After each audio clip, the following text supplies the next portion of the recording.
All right. Perhaps we can get started. Any questions that came out of last week? Anything you've been thinking about? It was a lot of high-level stuff here, but it's really interesting. And I know Dana's taken the class, so she reminded me how it's all going to tie together. But it's good background to understand all that stuff. So. Yeah, so we're going to be doing the other half of the arguments for the existence of God. And yeah, kind of like I had mentioned, I mean, part of the strength of it is not just any one of them, right? It's how we have so many of so many different types that, again, as I was sort of mentioning, Paul's sort of instruction in the New Testament, become all things to all people, you might win some to Christ. So we kind of pick the argument that seems like it'll work for different people, right? To if they're very scientifically minded or philosophically minded, or they care very much about morality or whatever it is that they care about, we can tailor the argument for that person. And again, I think it just gives us some confidence, because I think the average person thinks there are no arguments for God. In fact, we do 5 today. There's so many that for someone to dismiss our position, they would have to dismantle all 10 before they really get anywhere, which I think is a pretty tall order. Even if they somehow manage to make us realize, okay, maybe one of them isn't so good, they still have another 9, or so. It really is, the volume of it is so powerful. I think that's part of what I find so interesting about it, because I think a lot of people think of religion as blind faith. Yeah, that's right. And so you're kind of countering all the arguments, which I think is not common or not the way people think of it. Yeah, and sort of what I was mentioning last week about the faith in quantum mechanics as magical science is it's actually the reverse. It's people who don't believe in God have blind faith in somehow this scientism, this magic of quantum mechanics to explain things, right? So really, yes, it totally turns it on its head for sure. So the first one we're going to do today is actually sort of it's really very similar to the last one we did. So we did argument from morality last time. This is the argument from free will.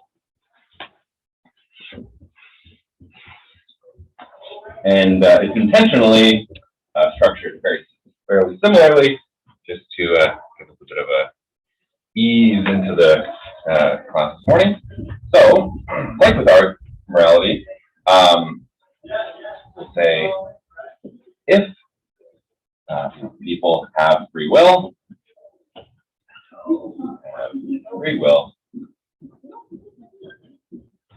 then there's a God.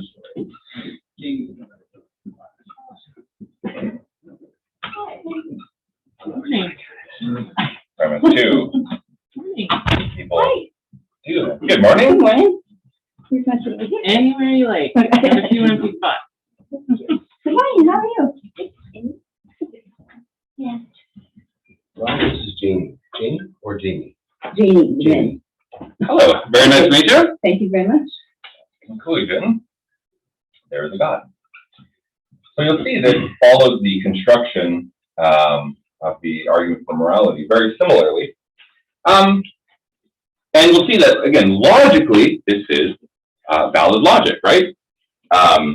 So again, using our sort of notation, we could do something like, if people have free will, then there's a God. They do have free will, God, right? So the very simplest form of propositional logic we can do. So let's break it down a little bit. So again, the strict naturalist, the person who believes there is only the natural and nothing else, if they're being honest with themselves, actually doesn't believe people have free will. This is very similar to the argument we saw for morality. They don't believe absolute morality exists. And I've met people that believe that we do not have free will. Sometimes only when I've sort of backed them into a corner intellectually and they just say, well, I can't agree with you because I don't have free will.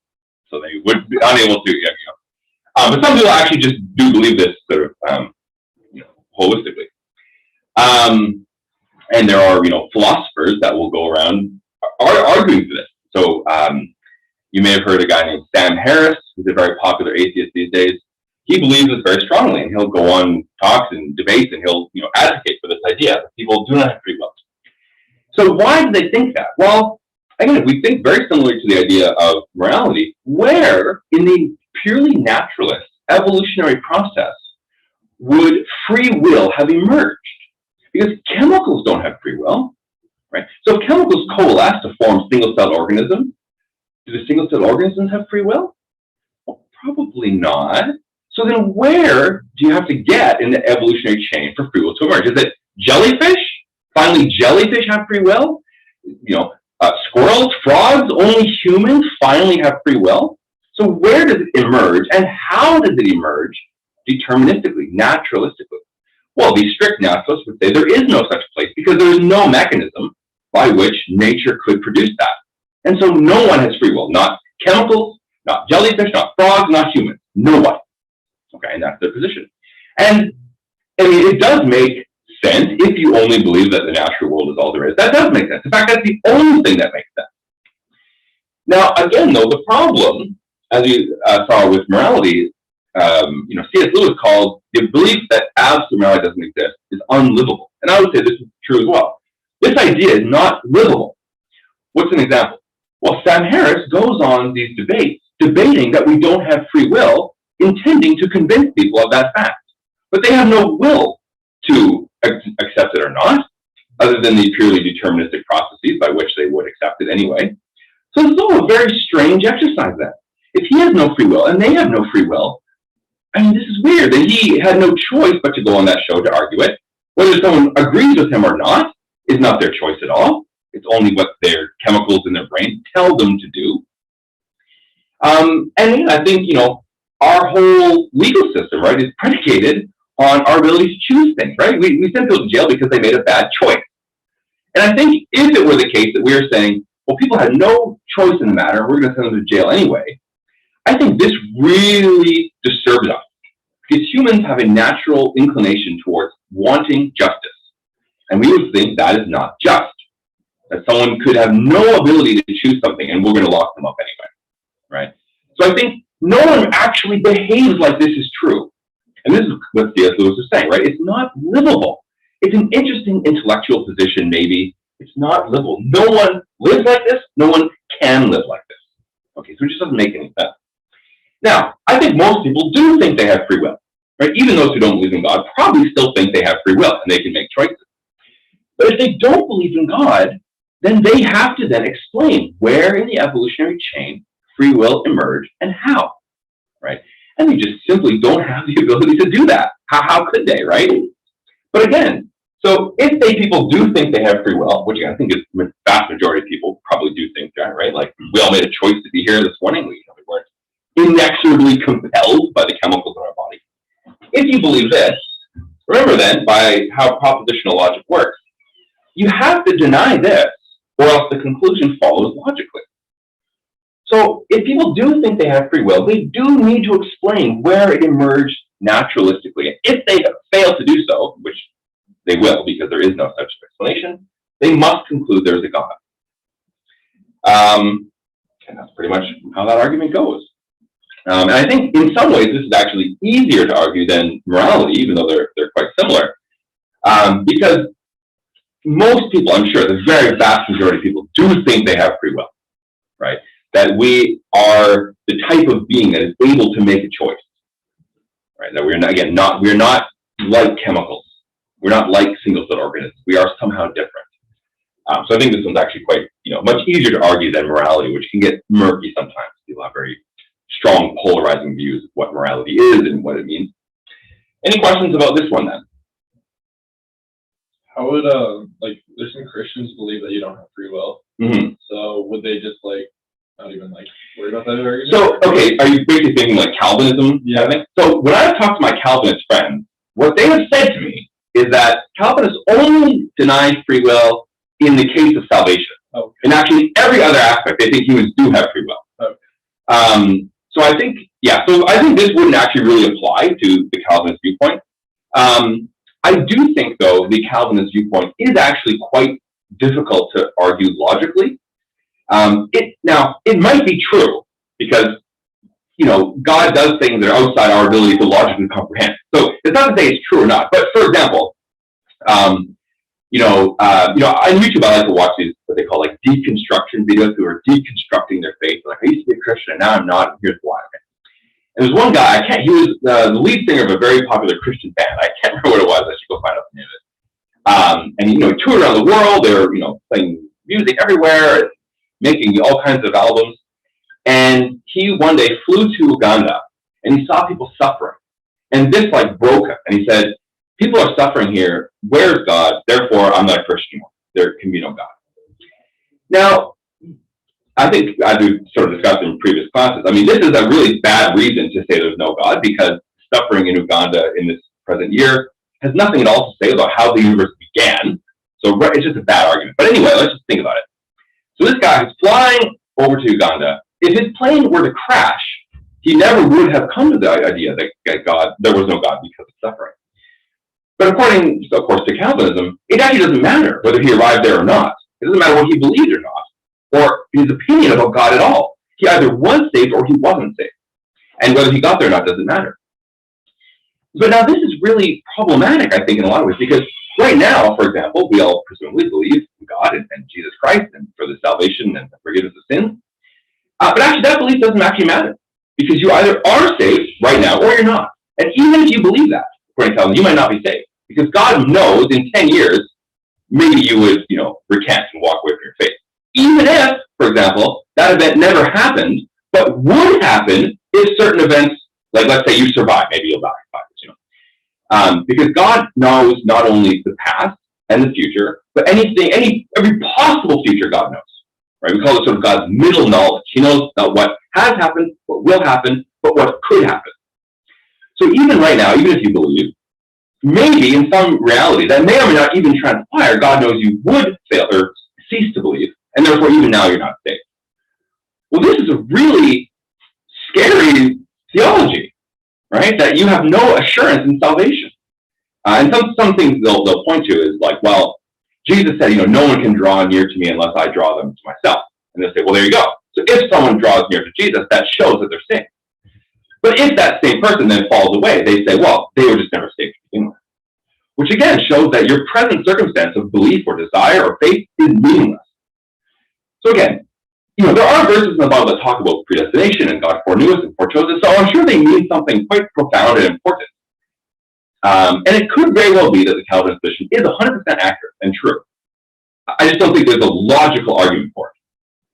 But again, God can do things that are not logically coherent according to our understanding. That's fine. But I just think it's a very difficult position to argue. Hopefully I didn't alienate any Calvinists. Any questions about that? Good. Spinning circles of just. Yeah. Yeah. Yeah. Yeah. I guess while I'm on the subject, I'll mention one other sort of interesting bit about it is, so you'll often hear two polar opposites, right? There's Calvinism on one side, which is co-predestination, Arminianism on the other, which is everyone has a free will choice of what they want to believe in God or not. There's actually a middle ground, which isn't really talked about much. It's called Molinism, which basically says when God created the universe, before God created the universe, he knew everything we would do, because that's God's omniscience. He knows everything. So he knew what our free will choice would be in that universe. And this is God's form of predestination, of him knowing the outcome before the universe is even made. Right? So this kind of merges the two. Though the intellectual problem remains then is, why did God make that universe then? Right? Because God presumably could have made a different universe where someone would have believed when they don't in this universe, right? This is sort of the problem people present with Calvinism too, right? Why did God choose that person, not that one? And so Molinism kind of fixes it in a sense, but just kind of brings the problem back, like before the moment of creation of the universe. So it's still intellectually challenging, but an interesting middle ground between the two. So Molinism. Okay. So continuing on this idea of sort of like free will, what we can choose, C.S. Lewis, again, I'm mentioning him a lot, he had an argument, and he called it the argument from reason. And we're going to break it up into two parts, and I'm going to simplify it a bit, because I did this last class when I ran this course. I think I could see Joel's kind of eyes glaze over it, but C.S. Lewis is a bit verbose as a writer, so I'm going to simplify it a bit. Argument from reason. So what he said, I'm going to pull my notes here so I make sure I have the correct formulation. He said, no belief, I think this is in your notes too, but I'll write it here. No belief is rationally inferred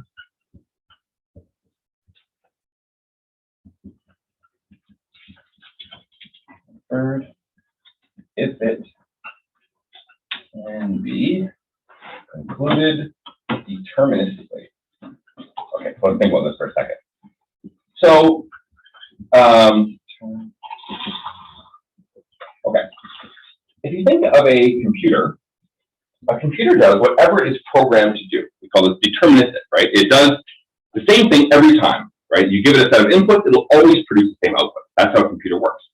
Even very complex computers doing artificial intelligence, and you may have heard like neural networks and all these kind of things, for like self-driving cars. Fundamentally, it's still deterministic. They follow the instructions of the programming completely. But we perceive that we are not this kind of being, or that we can make some kind of rational inference, right? Given incomplete information, we can come to some form of rational conclusion, right? That isn't, purely deterministic, purely sort of, mathematical in a sense, right? But we perceive that computers cannot do this, right? Given a lack of information, a computer will only come to whatever conclusion the program tells it to come to with that lack of information, okay? So again, purely deterministic, but we feel, or most people I think as humans, believe that we are not bound by this determinism, that we have an ability to make these rational inferences, right? Now, kind of like with the previous argument, if naturalism is true,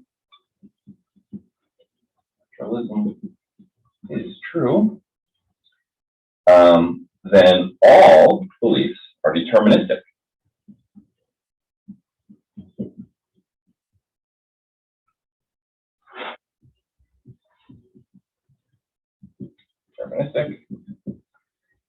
None are rationally inferred. And yeah, right, this is essentially because what we saw in the previous argument. If the natural world is all there is, then humans, like chemicals and frogs before us, come to all our beliefs purely through a process of chemical reaction. And we're not making any, these rational inferences, these leaps of, intelligibility.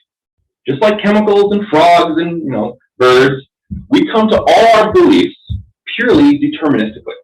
Right? That's the case if naturalism is true.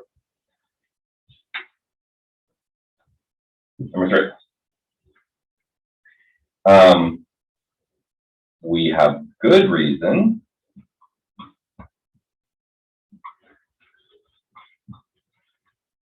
to accept naturalism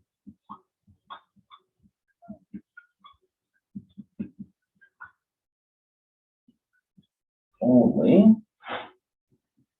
if it can be rationally inferred from good evidence.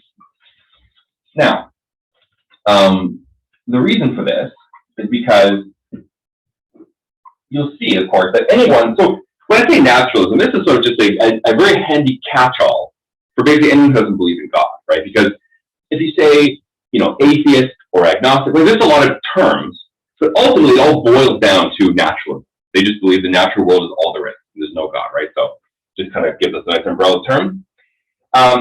If you ever see anyone presenting an argument for naturalism, for the fact that God doesn't exist, they will not give you a mathematical proof. They will give you a series of compelling arguments of reason and expect you to kind of weigh things in your mind and then choose that, I guess naturalism is true, right? This is sort of the understanding expectations. But wait a minute now, this is a problem, isn't it? Because according to number 2, we are incapable of rational inference. So if we can only believe in naturalism if there's a good evidence presented and we should make some conclusion, well, this is a big problem because we're not capable of doing that. And therefore, the conclusion, there is not, and in fact cannot be, and by definition, and cannot be a good reason to accept naturalism.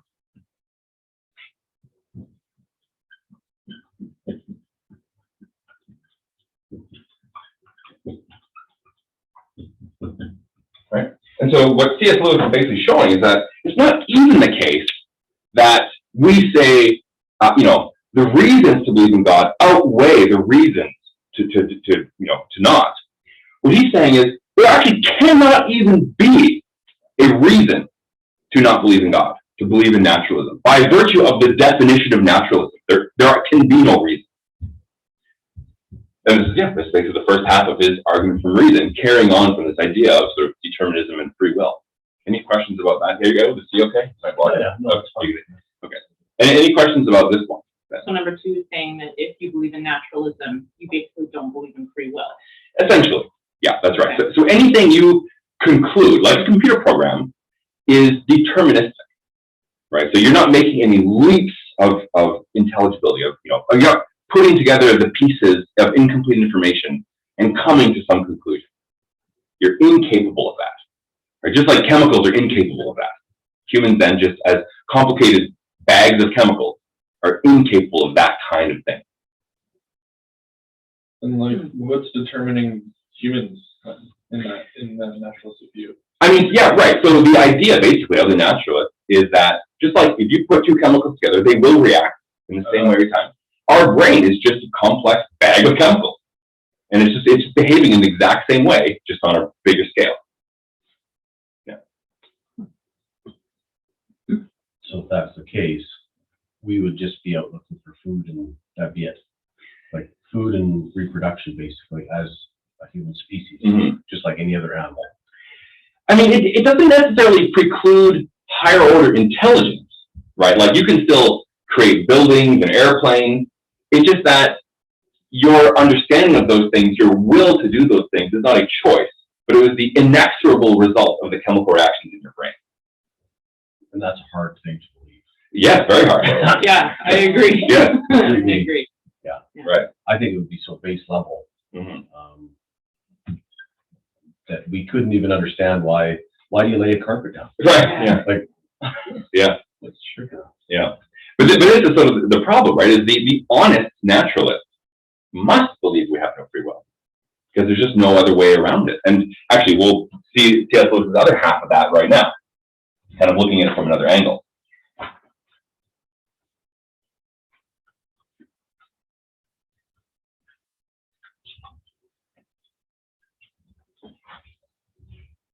Okay. My notes again. Okay, so there's one. Everything.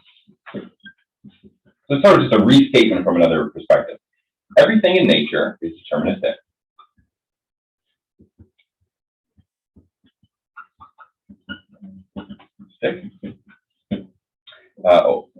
And thus non-rational.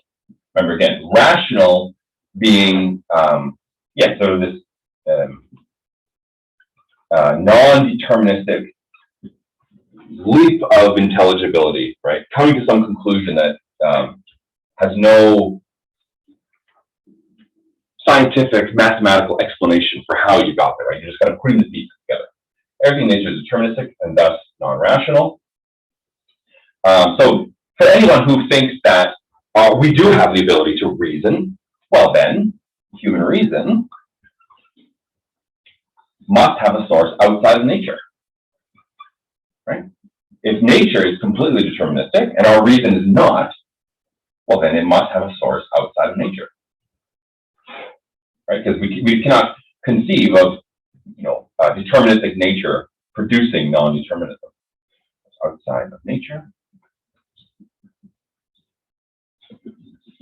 Number 2, I guess that's what basically I just said here. Human reason cannot emerge from non-reason.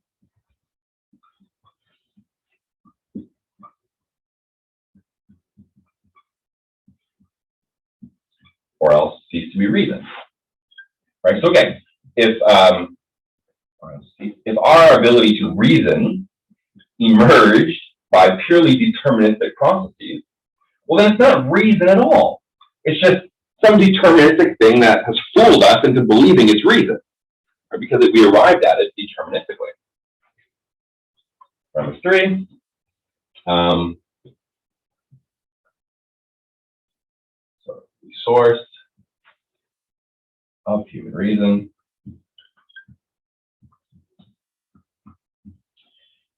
must come from a source outside of nature.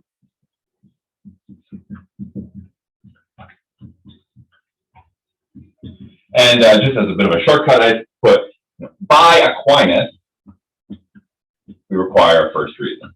Okay, so this is, the idea from last class where we can't go back forever, right? So if we say, well, the source of human reason is,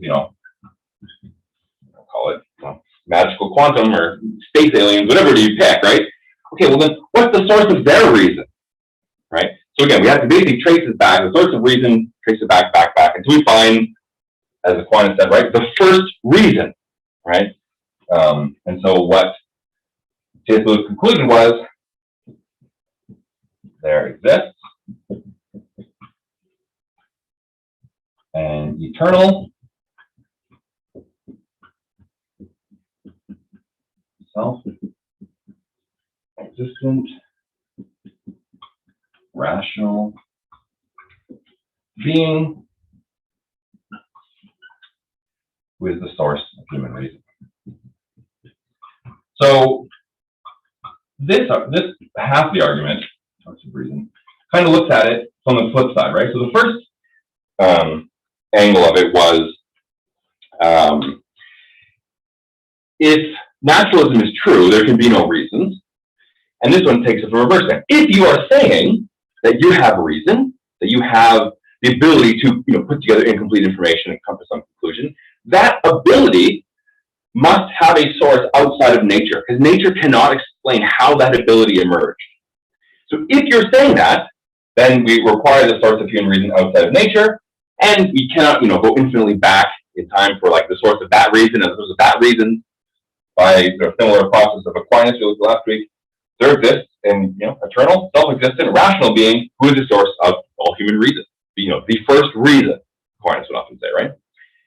So yeah, there's sort of the flip side of it. So for anyone who says that they do have reason, they need to explain basically how it emerged naturalistically.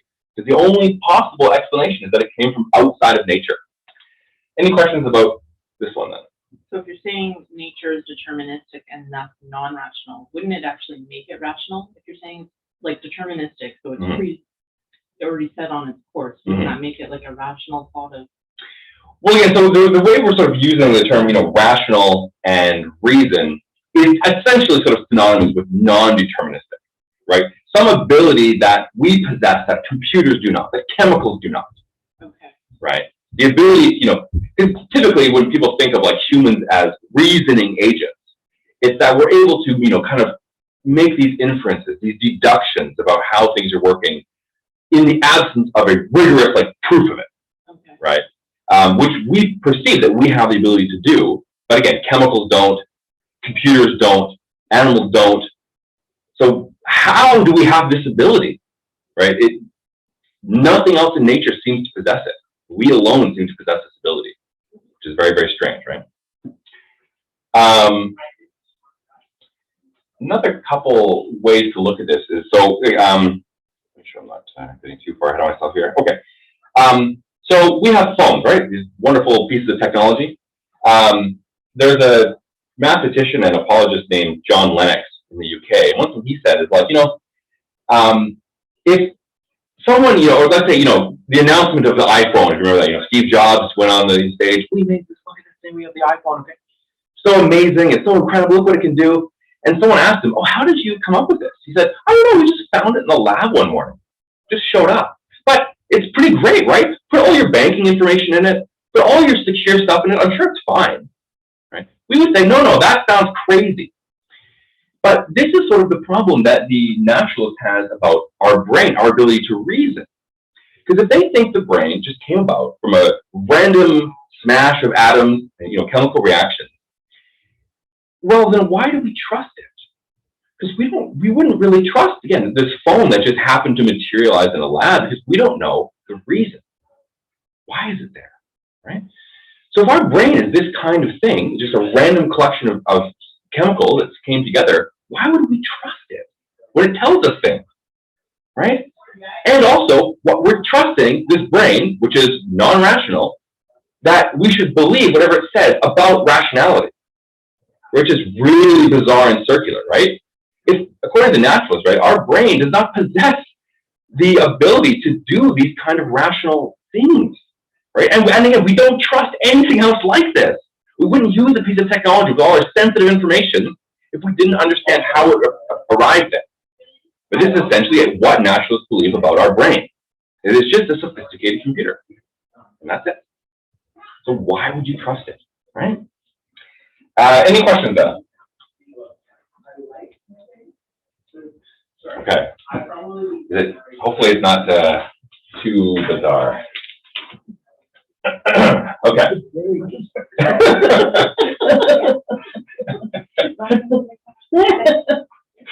But I'm just curious, well, I don't quite understand all this, and that's fine. Mhm. But if our brains are just all a bunch of chemicals all mixed up somewhere, Mhm. why aren't we all just robots? Right, and that is a fantastic question to ask the naturalist. They would have to explain, why are we not just robots then? Because kind of what I was saying about that argument from free will, either they must believe that we are robots, which I said, some people I've talked to actually basically believe that they have no truth, that they are robots, right? Yeah. So some people already believe that. But if they don't believe that, they would have to explain how they are not. Why the chemical reactions in their brain are somehow a different nature than all the other chemical reactions in the universe. That produce in us the ability to reason and have will, when no other chemical reaction has that. So for anyone who doesn't believe we're robots, they need to explain. We have an explanation. God. God gave us. Put God in this picture somewhere. That's- Right? Because if we're not robots, if we're not a naturalist, then we believe in God.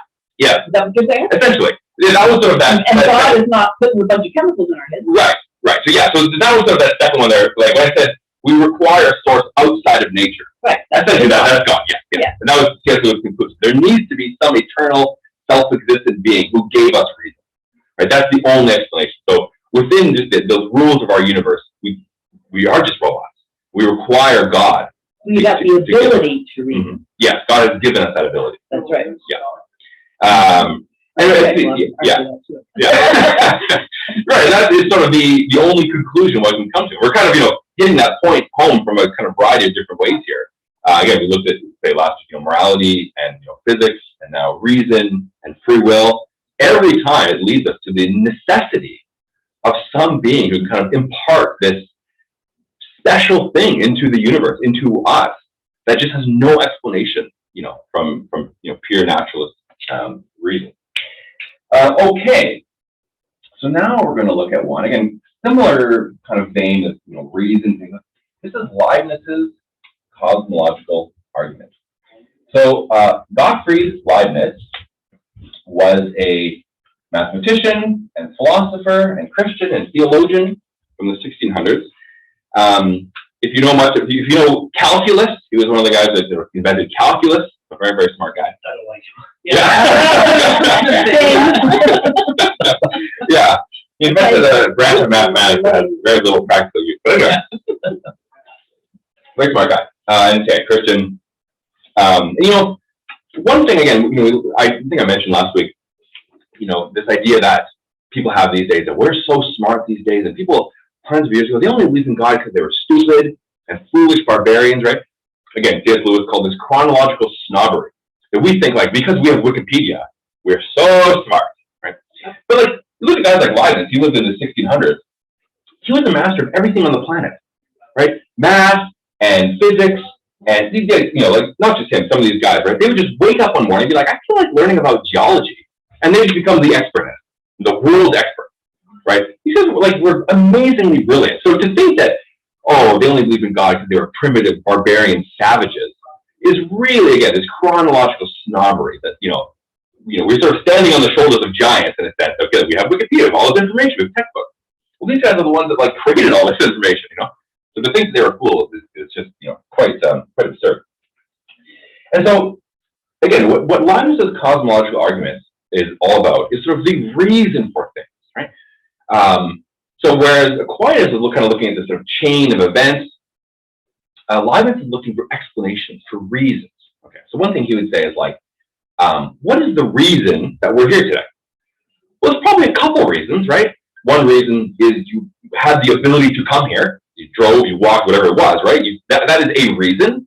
Another reason is presumably maybe the food you ate gave you the energy to actually come here and not just to lay in bed. I suppose. You may have had the will to come here. That's a reason. Your parents, your mother gave birth to you. That's a reason why you're able to come here. Okay. And so what he said was like, if you look at the reason for anything, you can start to sort of generate this sort of explanation of it, of all the reasons that contributed to something. And I was going to start to build this sort of cosmological idea. So what he said was, all contingent facts have explanations. So remember, contingency is something that is true but could have been false, right? So again, we are all here, but that is only contingently true. If our mother did not give birth to us, I guess a nice thing to think about, and here on Mother's Day, we would not be here, right? So the contingent fact that we're here could have been false in any number of ways, but that's one of them, if our mother did not give birth to us. So all contingent facts have explanations. And he continued, all contingent explanations have explanations. Because again, if our mothers, if their mothers, I should say, did not give birth to them, then our mothers would not have existed to give birth to us, right? So we see that we can sort of expand this bubble of explanation, as it were, to the explanations for the things that explain us. But still, we're sort of creating this sort of contingent explanation kind of bubble, even if we expand it. But at some point, that bubble is going to reach its maximum size, right? So what he said was, there is a contingent explanation that explains all other facts and explanations. Explanation.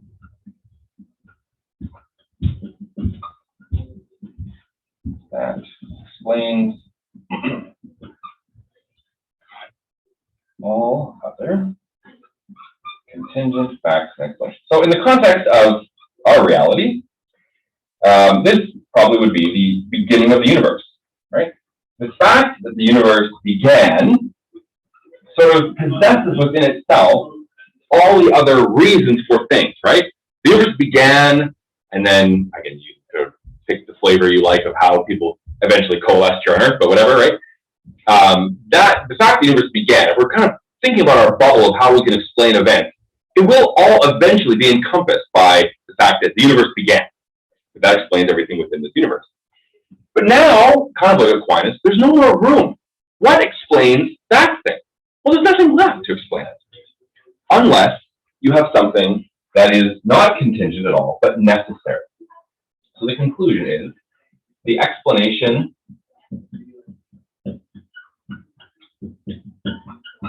of that thing here, right, is necessary, right? So this thing, again, Leibniz called it the principle of sufficient reason. And what he basically said was, there is some being, of course, he's trying to demonstrate God, right? But he's using terminology that doesn't presuppose God. There is some reason, some necessary reason, means it existed by virtue of its own being, that explains all other things. And so, again, this is God, right? That's what we basically say is God, right? The ability to something that exists by virtue of its own essence and is the sort of source of an explanation of why everything is the way it is.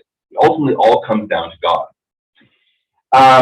Now, there's actually an interesting way we can tie this idea together with some of the other ones that we looked at previously. So, again, we looked at the idea of the forces can only act in the way that they act the same way every time, right? We call this the nature of forces in last week, right?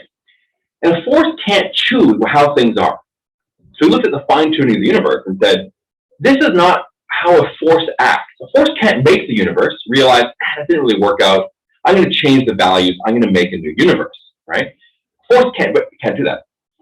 Even if a force could do that, though, we have to ask, what is the reason the force has that ability? And even if, for example, we say, well, it's just random. It's just random I did that, right? Which you'll find a lot. People love to appeal to randomness when they can't explain things in our universe, right? Because it lets them off the hook. Just random chance, right? But actually, even randomness has a reason. So again, looking at computers, right? Computers have the ability to produce random numbers, except they're not actually random. They just look random. They're generated by a mathematical formula that produces numbers deterministically that look kind of random. It's not really random. So we say, what is the reason computers can produce random numbers? Well, there's an algorithm. There's a mathematical equation. So what is the reason that a force could randomly produce universes until it finds the right one? There needs to be a reason. Randomness is not a reason. It's not an explanation. The ability for something random to happen has a reason. Okay. So we cannot just say, well, there's some force that has the ability to make universes, and just by random chance, it's, trillion attempts, managed to produce one. No, that demands a reason. What is the reason? So now we see, if we think of God as this principle of sufficient reason, then God is basically, we sort of get every attribute of God we need out of this sort of conclusion here. Because one, God exists by nature of his own essence, right? So this is eternal, right? God had no beginning. He's eternal, self-existence, right? He's also powerful, because in this, we see God has the ability to produce the universe. So he's omnipotent, okay? We see that he is a person, right? Because he could choose what universe to make. He didn't require some kind of, random chance, right? He chose what universe to make. We see that he's intelligent because he's produced a universe, so we saw in the fine-tuning argument, that is delicately balanced for human life. And again, I think we looked at it last week, we could ask the question, so if you ask someone who doesn't believe in God, does Mars need to exist for this universe to be stable? To actually exist? They probably would say no. The rock in space floating around called Mars is not essential to the universe existing or not. But then we ask, what is the reason it exists? Because it can't be random, right? There has to be a reason. And the reason is because God, foreseeing all possible combinations of the universe, chose this one. Now, why God chose it, we can ask God in heaven, I suppose, right? But the fact of the matter is that we see this sort of culmination of all these attributes of God, of self-existence, of omnipotence, of omniscience, of will, of intelligence, of purpose, of reason, all culminating in this idea of just asking the question, like, what is the explanation? What is the reason? And we find that there can be no naturalist reason, contingent naturalist reason for this universe, for everything in it, for all these things. And that essentially was Leibniz's cosmological argument, looking at the reason for things. Any questions about this one? So if Mars didn't exist, there'd be no place for Martians. Right. And that would be. Right, yeah, that sounds good, yeah. Yeah, so God knew he needed a place for those Martians, yeah. I think this has been the easiest one to identify with.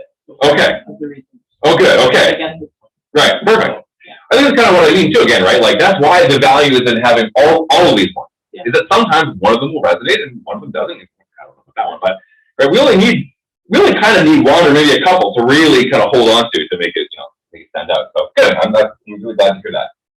Any other questions about this one? Because my son-in-law does this to me every morning before they talk. You should come with me here. So now when you explained it that way, because he goes, oh, give it a name. If you guys want to call it God, that's fine, Sure. right? So, Yeah. Well, and the thing is, right, is like, this is, I think, the mistake that people make when they think that we believe in God, right? It's not that we say, oh, well, because God exists, therefore these are the things I believe. No, it's we examine our reality. We come to understand the need for a being that possesses these qualities. Well, like everything else in language, we identify something, we give it a name. So Aquinas said, this thing we just call God, right? So I think people look at it backwards. right? We come to see the need for this type of being, and we'll just call it God then, for the name. We don't just say, God exists, and therefore this is what I believe, right? That's, very opposite. Okay, now, unfortunately, we're going to come to the most bizarre one of the lot. I think you were talking about, Sorry. sorry, nothing to do with that. Okay. What you said was things that we not necessarily can't explain, but you reason back to, and we call it God. Mm-hmm. I think that's fine, and I think a lot of people would kind of come to that. Mm-hmm. There's a lot of people say, thank God, when they don't mean it, but Right. where does that come from? Right. But when you look at the actual Bible story Mm-hmm. about God sending his son, Mm-hmm. I think that's where people, well, that couldn't have happened, Mm-hmm. but it is all factual. Mm-hmm. So, and how that relates, and how nailing a person to a cross Mm-hmm. did what it did for the world. Yeah. And that's, I think, where people have a disconnect, Right. for sure, Yeah. between God and Christ. Yeah, and I think that's a really good point. And we're going to look into, I think in class 5, sort of the historical analysis of yes, why these things are true. But even personally, sometimes I do have the thought, like, kind of you said, like, wait a minute, what am I believing? Some man was nailed to a cross, therefore my sins are forgiven. Like, this is bonkers. But then I think, but wait a minute, I have 10 arguments that tell me that God exists. So if God does exist definitively, well, then I should probably listen to what God tells me, even if I don't really get it, right? I think that gives us a lot of power to believe some things that seem impossible, right? How could Jesus being nailed to the cross mean that I'm forgiven of my sins? It doesn't make any sense. But with the huge intellectual foundation of all this stuff, then we can just be like, well, I trust God on that one then. Even though, there is no mathematical formula for Jesus' death equals our salvation, right? But we have so many intellectual reasons, then you can start to believe the ones that seem really bizarre. But if you go into it thinking like, well, there is no God, there's no explanation for God, and now you're telling me Jesus died for my sins, like, that's crazy, right? But I think we gain a lot of sort of power when we believe all the things intellectually first, too. So anyway, that's sort of a personal thing for me, anyway. It's the man behind the green curtain. Right. Created us in his image. Mm-hmm. Is there a man up there? Yeah. And that's where a lot of people but they believe in a higher power. Right. Okay, well, then let's explore that. Mm-hmm. Yeah. And I think, some of this too, right, is, humans don't necessarily have the greatest way of explaining things, because it helps us maybe to imagine sometimes, in some context, that there is a man up there. Because we can identify, we get it, we get what that means. So there's a man up there, and he's sitting on his throne of heaven, and he's, making decisions. We can visualize, we get that. But you're like, well, there's some, non-contingent higher power up there who's your principal sufficient reason. Like, what does that even mean, right? But then, of course, the problem is people then will ridicule that. Well, there's no man; it's just a man sitting on a cloud. But this is sort of a picture that we can sort of latch onto to sort of understand some of these very high-level philosophical ideas, right? It's a bit of a balancing act in terms of how you want to set people. Okay, so this one is the ontological argument. So I'm going to give this one a long preamble because in a second, it's not going to make any sense whatsoever. So if you thought anything after this point didn't make sense, this one's in trouble. Now, I will say, though, this is a very powerful argument. C.S. Lewis credits this as what converted him. Okay, so it's a very powerful argument. And interestingly, it has a very long history of people thinking about it. So the very first person who developed it was a guy named St. Anselm, and he was the Bishop of Canterbury way back in the day. And what he was kind of thinking about was, he was sort of praying in meditation, and he was thinking like, oh, God, you're so great. What could be greater than you, God? I'm sorry, I was kind of finding my other notes here while I talk. And you realize, what does it mean to be greater than God? What could that be? Well, of course, there's nothing greater than God, but what does that really mean? And so we started wondering, what does it mean to be great or greater and in relation to God? And this was further refined by Descartes, right? We talked about him, I think in the first class, Descartes, Christian philosopher, mathematician, again, very highly regarded. The guy we just mentioned, Gottfried Leibniz, okay, refined this as well, later in the sort of 1600s. Further, this was refined more recently, in the last 100 years or so, by Kurt Gödel, who we looked at in the first class, Gödel's incompleteness theorems. This was further refined even contemporarily by perhaps one of the greatest living Christian philosophers, a guy named Alvin Plantinga. And then sort of a more localized personal note, there's a guy, you won't recognize this name, I'm sure, but it's a guy named Christopher Small, and he is a professor at my old university who has done possibly the most up-to-date analysis of this. And he's a mathematics professor, and why he can analyze this is because there's surprisingly a argument for this argument or proof in something called modal logic. I'll kind of make it in here. So, mostly when I do my little symbolic notations, I'm using propositional logic, okay, which is a branch of mathematics and logic. There's another branch of mathematics called modal logic. And modal logic is sort of this very rigorous system of logic meant to capture ideas of existence, of possible existence, of necessary existence, of kind of stuff we've been talking about, necessity, contingency, modal logic. So he's a mathematics professor who created an argument in modal logic. I can send the argument to you after the class. It is bizarre. And it's like, it would take me a full day to chew through the mathematics involved. It's so weird. But it exists, which is quite an amazing feat. So why don't we go into what this is? I'll erase this here. So, and I should say, so yeah, you see the argument has been refined over centuries. And one of the really interesting things that's captivated people about this argument is that there's no counter-argument. In centuries, no one has presented any credible counter-argument for this. And so it has really captured the imagination of mathematicians because it has sort of a mathematical proof of it, and philosophers and logicians, because it's so powerful, unfortunately, it's so inaccessible to people. We're going to see what I mean by that. Okay. But again, C.S. Lewis said this converted. So it has power and potency for perhaps the right kind of person. So the first thing to ask someone would be, is it possible that God exists? And I think, you can even kind of let them hedge their bets and say, not even in this reality. Like, again, the naturalist person loves this idea of like the multidimensional metaphysical space, right? So you say, okay, not even in this universe. Is it possible in some possible incarnation of some dimension of reality that God could have existed? And presumably, unless the person you're talking to is really just like intellectually dishonest, I would say, they will say, yeah, there's a possibility that in some reality, some dimension, maybe God could have existed, even though he doesn't exist in this one. Okay, so you can kind of give them the strong benefit of the doubt and let them appeal to multidimensional whatever. But presumably they will say it's possible. Okay, fine.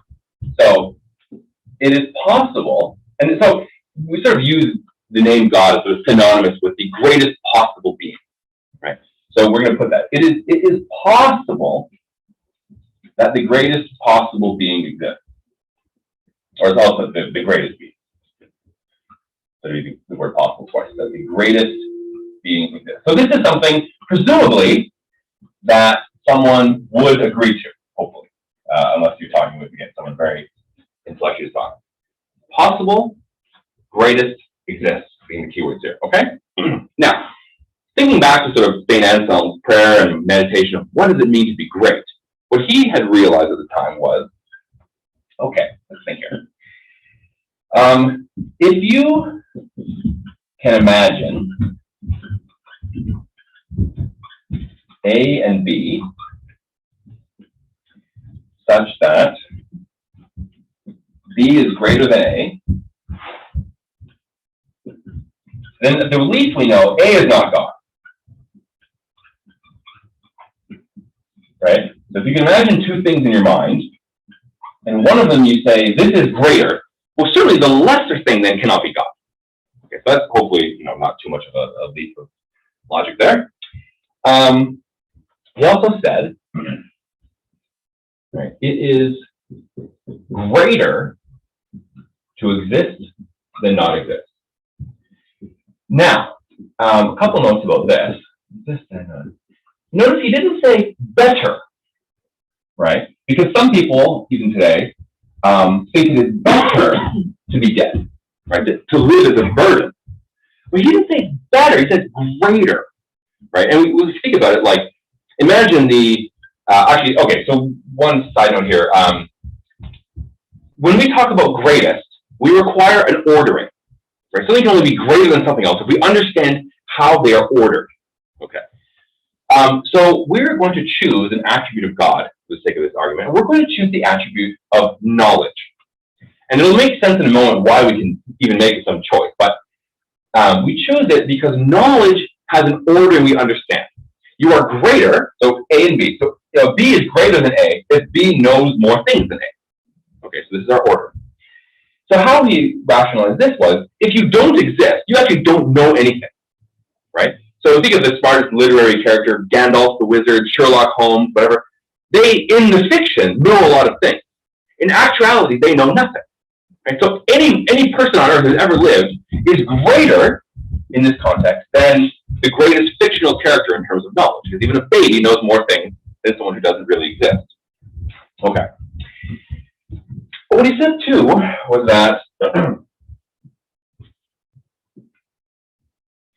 so it is greater to necessarily exist than possibly exist, right? Or we possibly, or I'll put in brackets, contingently, right? Because we use that word again. Possibly, brackets, contingently exist. Okay. Sorry, I don't want to interrupt you, but I'm on the green. Oh, sure. Yeah, that's right. Yeah. So thank you very much. Yeah. Very interesting. Okay, good. I'm glad to hear that. Okay, so let's say someone says, okay, it is possible. So this is sort of the skeptic agreeing with you. It is possible that the greatest being exists in some dimension. But wait a minute now. That's not the greatest being then, right? Because if that really is the greatest being, then it shouldn't just be possible they exist in that reality. It should be necessary that they exist in that reality. Or else they're not the greatest possible being then. They're just a pretty good being, right? But if it's possible the greatest being exists, that being would need to necessarily exist in that dimension. Well, wait a minute, that's still not the greatest, right? Because the greatest possible being then should be one that exists in all dimensions, in all realities, and not just possibly exists, but necessarily exists. So if it's possible that the greatest being exists in some dimension, then in fact it's actually necessary that that being exists in our dimension. The end. And you might be thinking like, wait a minute, you didn't say anything yet. Where's the argument? But bizarrely, that is the whole argument. Say that again? Sure.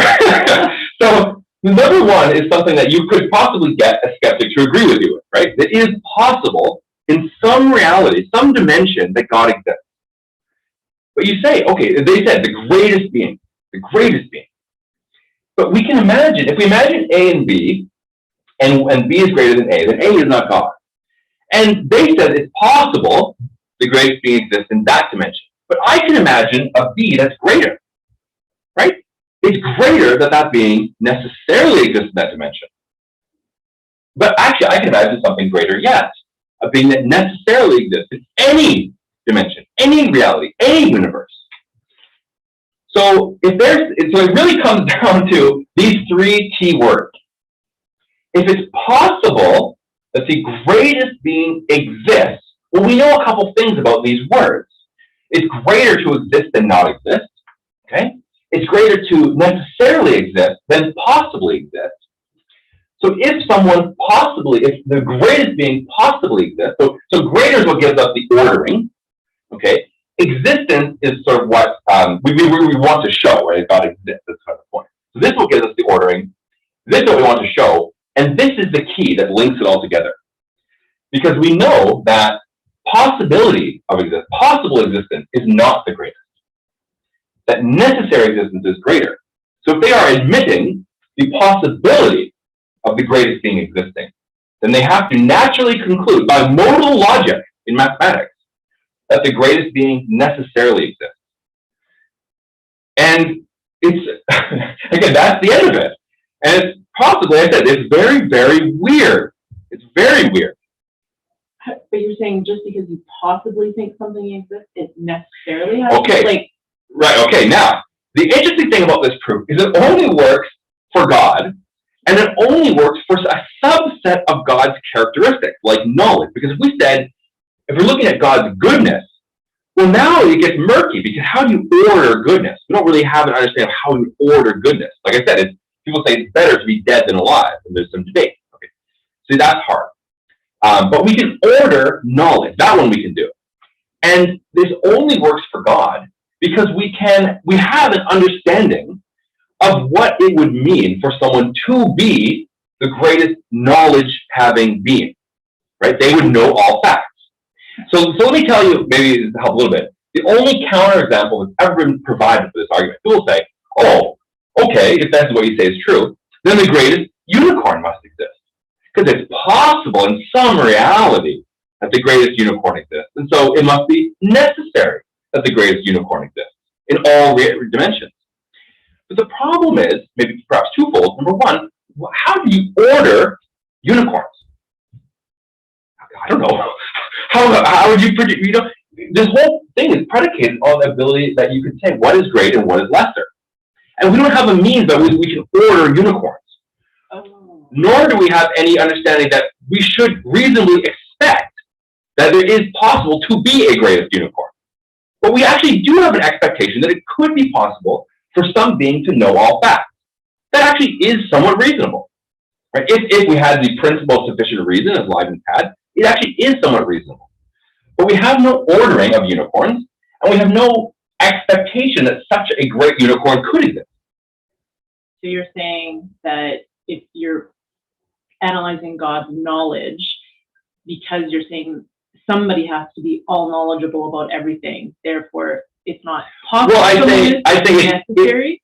Well, basically, all you have to admit to someone is not that we need someone to be all knowledgeable, but it's possible that someone could know all facts. So if it's possible that someone knows all facts, then it's necessary that someone knows all facts? That is the ontological argument, yeah. Disconnect. Yeah. Yeah. Like, okay, I see it now. Yeah. But And again, like I said, it's very, very bizarre. yeah.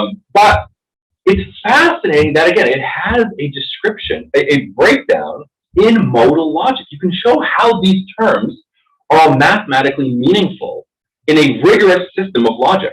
Because modal logic is all about possibly existing and necessarily existing. So we have this rigorous breakdown in mathematics. We have, centuries of philosophers reinforcing this. And our counter argument is the greatest unicorn. So you would think, or as I would think, that after centuries, if there really was such a bizarre, oversight in this proof, like you said, is this disconnect? And there's a very big disconnect. I'm not debating that someone could just dismantle how this proof works. And the weird thing, the really, really weird thing is no one can seem to do it. So again, it's really bizarre. And this might not sort of impact your own personal faith in any way, shape, or form. But I said it is impactful for some people. That C.S. Lewis he said this, that's it then, right? This really resonated with him. And again, it really resonates with philosophers and logicians and mathematicians over centuries. And they keep refining it, making it better, because it seems so interesting and has no counter-argument. So, again, don't feel bad if there is a disconnect or if you don't buy it or anything. But it's very interesting to me that this exists at all, and that in modal logic, and that no one can disprove it. So, if anything, I just take that fact as some kind of reassurance that this exists. So when you say that they can't disprove it, if I'm talking about the disconnect where you're jumping from possible to necessary, can you not disprove something that you can't prove that, right? Like it's an assumption.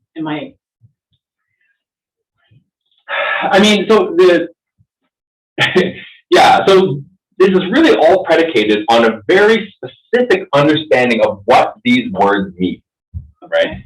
And so when we're defining these words very carefully and very specifically, then there's someone is saying that there is an ordering, that the greatest being could exist. So it is possible that the greatest being, there is an ordering, and it's possible that the thing exists. It really almost comes down to the fact that this sort of greater word is almost maybe kind of doing double duty here for us, because it's giving us this ordering that we need, but it's also elevating the status of what they said is possible. It's sort of pushing it to the necessity of it, because we understand this ordering and we can imagine something greater. And that's kind of what he said, right? If you can picture two things, the greater one, the lesser one cannot be God.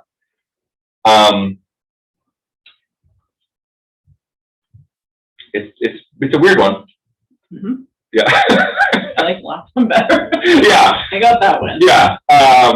So, like I said, I can send out the proof, and I can send out, more information about it. Most people, I think, would not be very convinced by this argument. But some people are, and again, it's the variety of these arguments, I think, that gives us the strength of why we believe, right?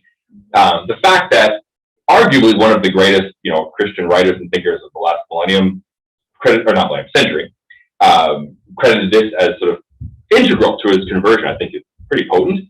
And again, the litany of Christian thinkers that worked on this over the centuries, I think, is a compelling and profound thing, even if it's like maybe the last quiver in your arrow of reasons you might pull out to convince someone, as it were. Does he explain why this? I mean, I think for the person in the mindset of logic and mathematics, this is a very, very elegant proof. But if your brain isn't quite wired in that way, it really won't make much sense at all. So I think for him, it just resonated with the way God had wired him, and it really made sense. But not everyone is wired in the same way. That's why we need many different arguments, right? Yeah.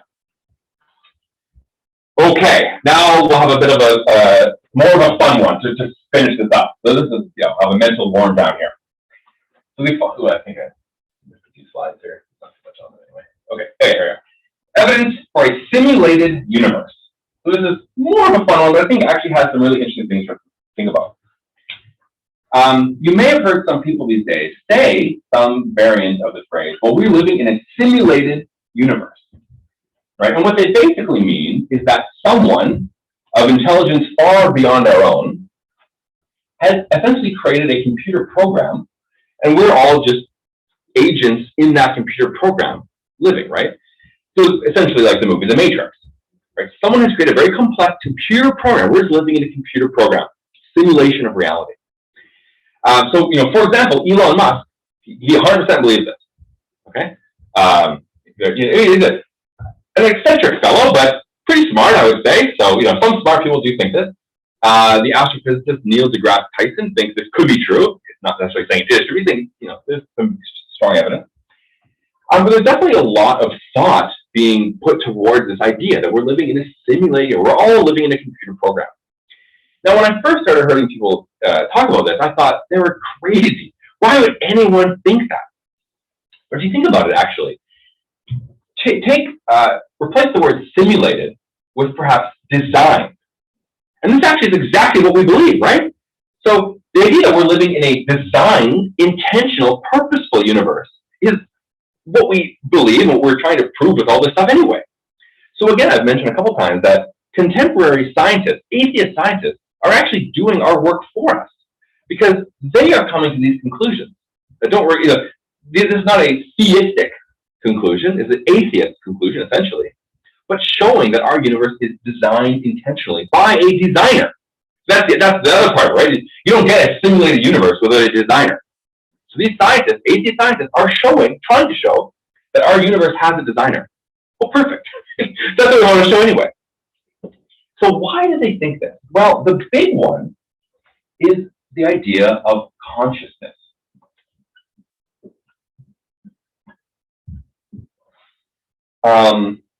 So I was watching recently a video discussion between an atheist philosopher and the Christian speaker and apologist.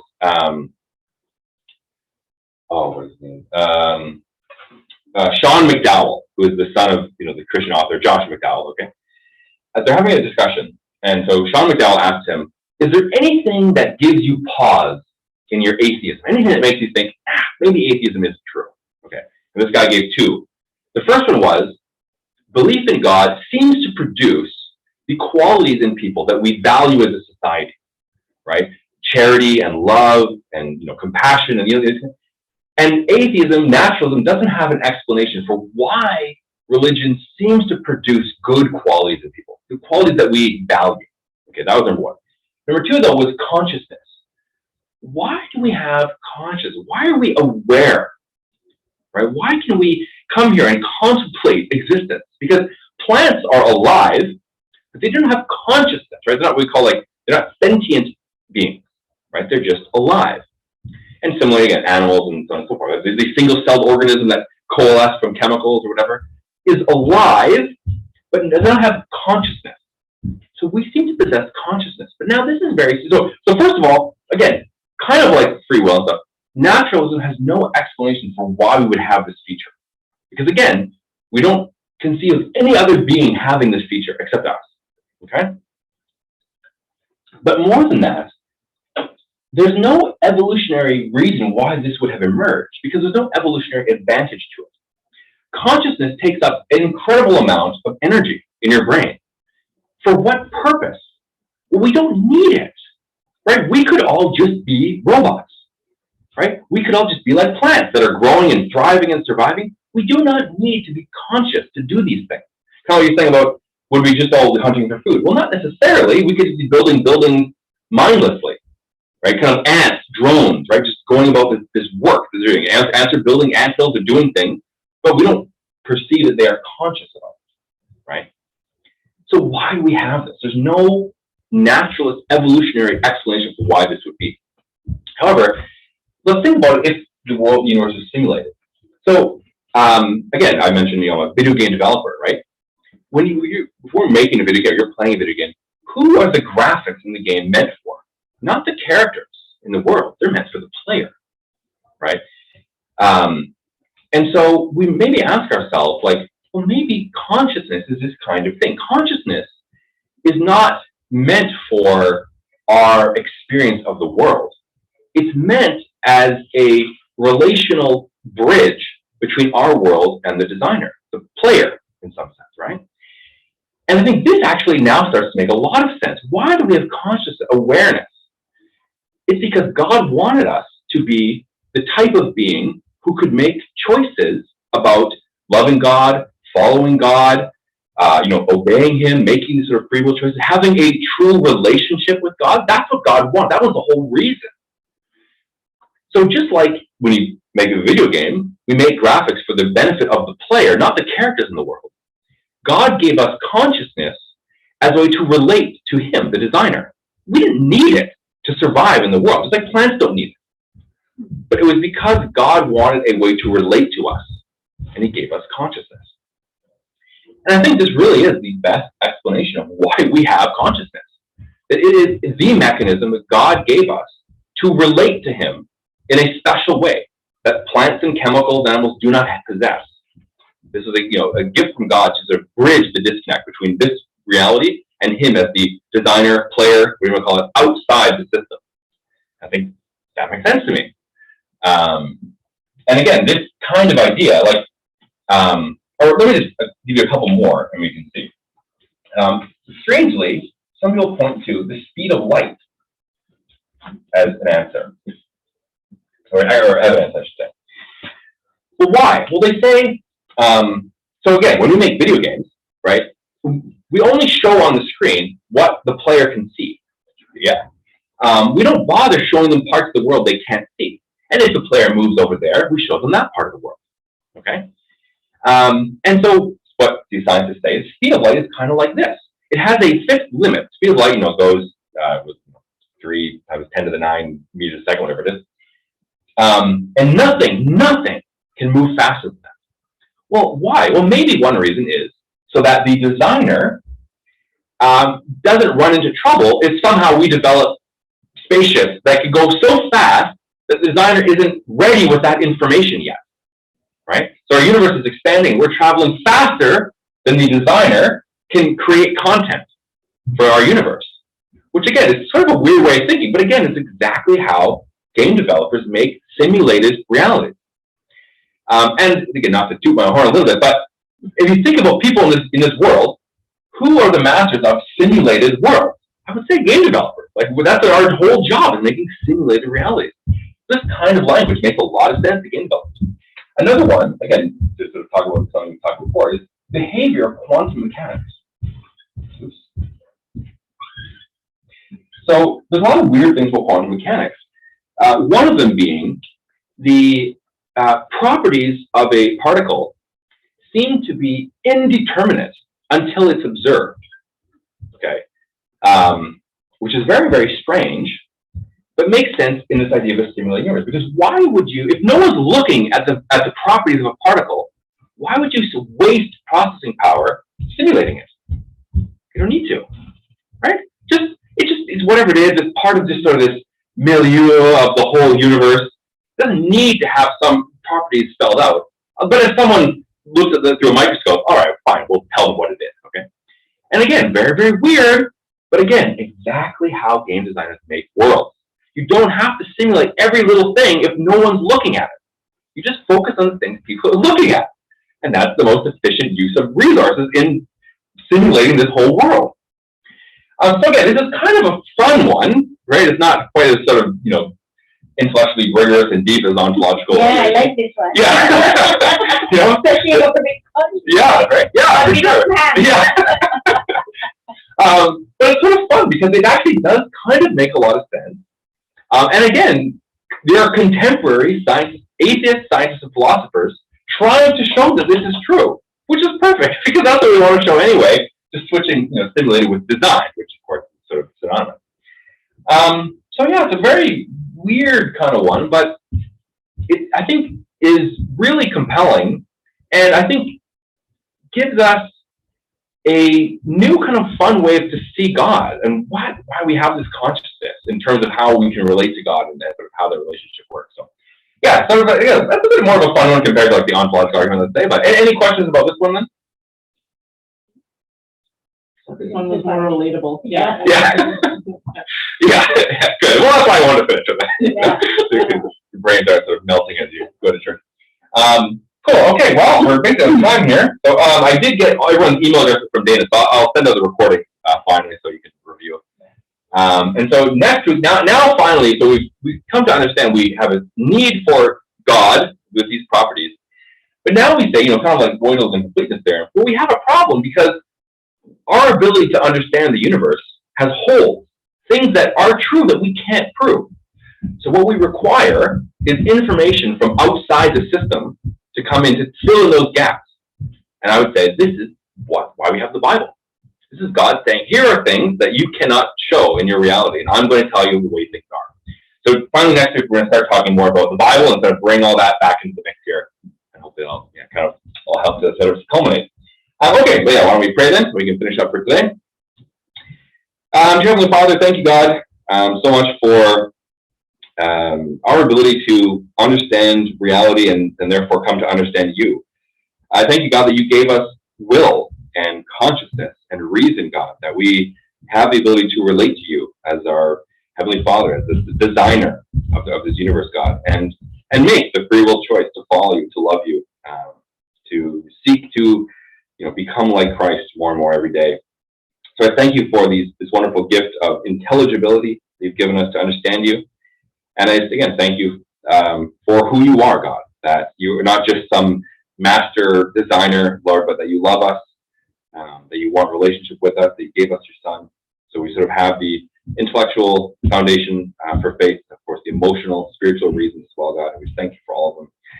I just pray, though, that as everyone goes from here, that the things they learned today would really be held in their heart and their minds to benefit their own personal faith and anyone that they talk to, Lord. So we thank you and pray for the continued blessing over the class and everyone who attends. We pray in Jesus' name. Amen. All right. Thank you, guys, Ryan. you're very welcome. Always been you know, interesting twist. Sure. Yeah, but so good. Good. Good. Glad to hear it.